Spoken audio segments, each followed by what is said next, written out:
Good morning, Budget Guitarist here. Little bit of a change of scenery. Had a couple of days I need to stay at work, but I've had hold of this Marshall hybrid valve state amp now for a couple of months. It's nearly time to give it back to the guy. So this is the one that I was going to buy on the marketplace, but it wasn't working. So instead I said to the guy, I'll fix it and get it back to you. It was a super simple fix. It's just the speaker were attached in the back of the amp. But anyway, so the reason for this is purely my opinion. These Marshall valve states, either the advanced valve state technology or the actual valve state series of amps, in my opinion, are insanely good. Now I don't think they make these anymore, because I can't find any shop selling these, brand new. But if you're not 100% sure what it is, so it's a hybrid amp. There is a valve in the preamp section that's giving you that lovely valvey behaviour, but it doesn't have power tubes in the power amp section. So it has the characteristics, the feel of a tube amp, but without the power of an amp driven by power tubes. But to be honest, it is mega loud. I mean, it's still 100 watts, which is plenty loud enough. Maybe not necessarily loud enough for, outside open gigs where you need to be, delivering some serious sound, but definitely loud enough for anything indoors. Pubs, open mics, halls, these sort of things. I'm not talking like massive stadiums or anything like that, but yeah, it's awesome. Take it to the studio. You can play it very comfortably and still get all the really nice tubiness, at bedroom volumes.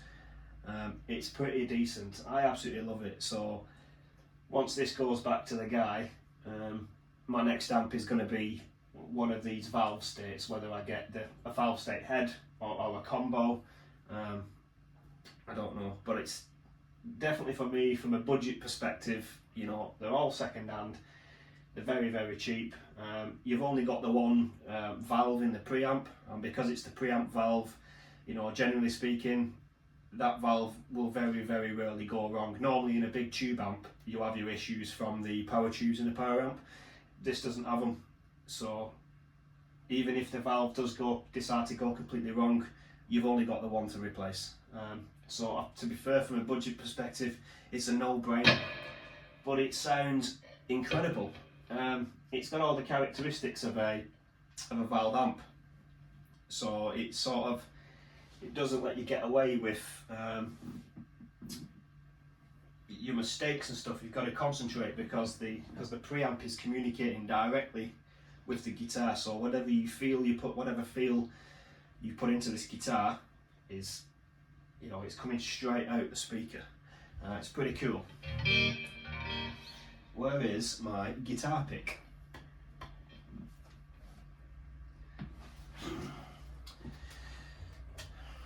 There we go. I don't know how or why these things just like disappear and then reappear in the most obscure places, but they do. If you know the reason, bang it in the comments. Anyway, I'm going to play some bits so you can. I'm hoping the camera microphone does it a little bit of justice. So I'm on the clean channel at the minute. I've got the gain at 12 o'clock on the clean. The bright switch is pushed in, and I'm running the volume on the clean channel all the way, and the master volume is just a little bit past 2. And I found a really nice, it's a plate reverb in the digital effect. So it's not an analog effect, it's a digital effect, but it's a really nice, convincing.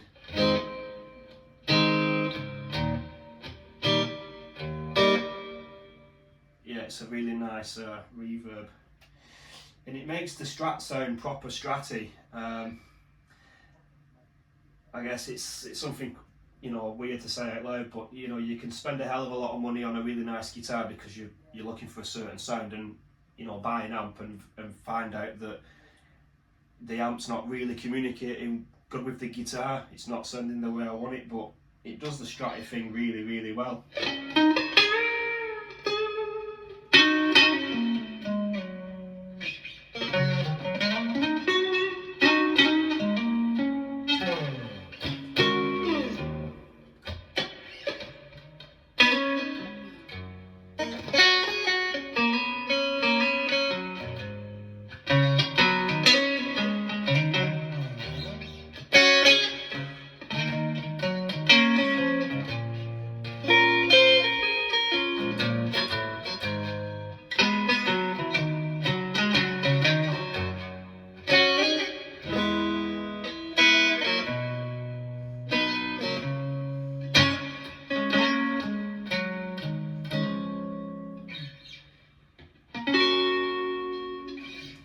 Oh, it just sounds beautiful. It's such a crisp, such a really nice clean tone. On the bass for the EQ for the clean end, so the bass is just is on 1.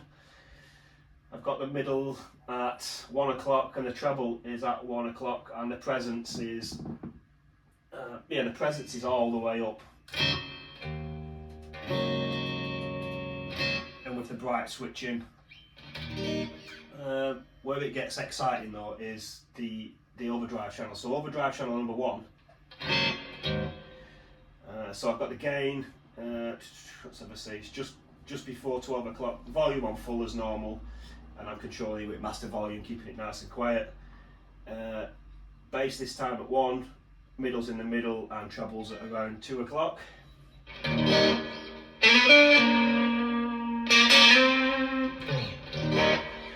What I really like about this is when you engage the overdrive, it's almost like you're stomping on a tube screamer. So you don't need to go out and buy a tube screamer. You can shape the EQ and get that classic tube screamer, you know, overdriven sound just by activating the foot switch with the amp.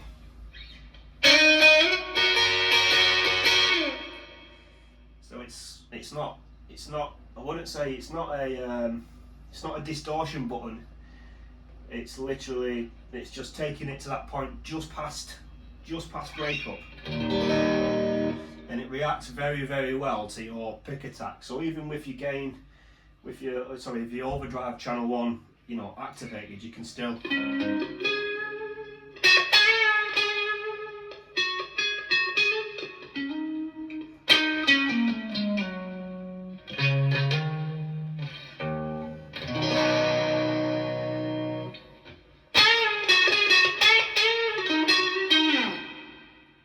Yeah, I do like that.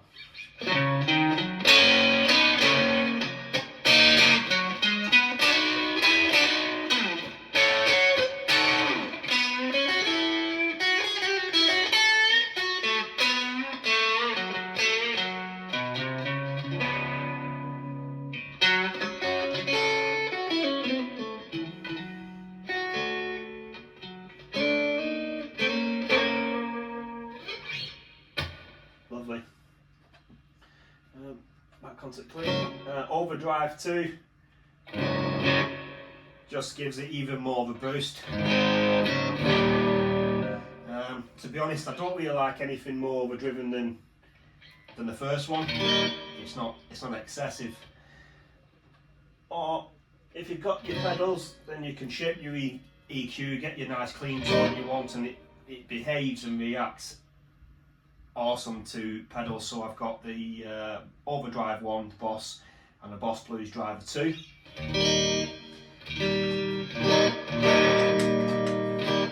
I've set the Blues Driver, which literally just sort of, I'm using it like a clean boost rather than a driver. So it's just, I don't know, I think it's just compressing it slightly and just giving it a bit more top end.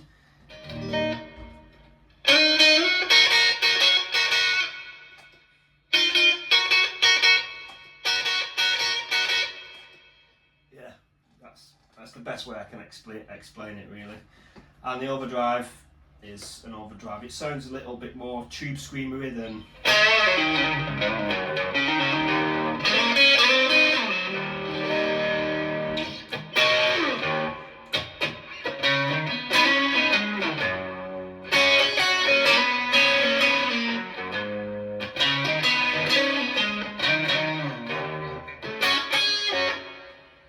yeah.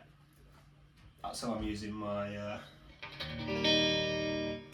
that's how I'm using my pedals with the amp. So I normally alternate clean channel with me overdrive or blues driver, or if I wanted just a constant, you know, overdriven bluesy, you know, nice tone, it's just overdrive channel number 1. That's enough waffle.